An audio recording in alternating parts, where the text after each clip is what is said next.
వేతనాల సవరణ చేపట్టాలని ఇతర సమస్యలు పరిష్కరించాలని డిమాండ్ చేస్తూ తెలంగాణ పవర్ ఎంప్లాయీస్ జేఏసీ ఆధ్వర్యంలో ట్రాన్స్కోట్ డివిజనల్ కార్యాలయం ఎదుట మధ్యాహ్న భోజన విరామ సమయంలో నిరసన తెలిపారు.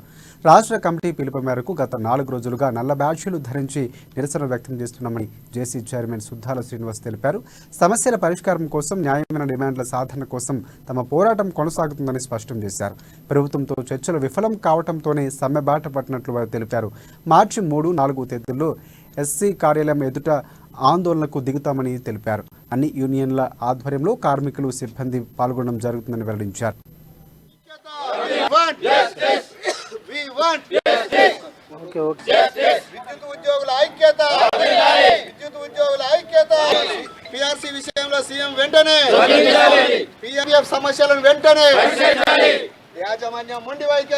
ఈరోజు ఆదిలాబాద్ జిల్లాలోని ఆదిలాబాద్ డివిజన్ ఎలక్ట్రిసిటీ ఆఫీస్ యందు మధ్యాహ్నం లంచ్ అవర్ డినామినేషన్ చేయడం జరుగుతుంది. కార్మికుల సమస్యల మీద Telangana electricity power employees joint action committee ఆధ్వర్యంలో కార్మికుల యొక్క వేతనాల సవరణ మరియు ఈపీఎఫ్ టు జీపీఎఫ్ సమస్యలు విభిన్న సమస్యలు ఉన్నాయి. దీనికి ఇవన్నీ తొందరలో పరిష్కరించాలనే ఉద్దేశంతో మేనేజ్మెంట్ డిపార్ట్మెంట్ జరుగుతున్న చర్చలో విఫలం అవడం వల్ల ఈరోజు మేము జేఏసీ తరఫున మేమందరం ఈరోజు ధర్నాలో పాల్గొనడం జరిగింది.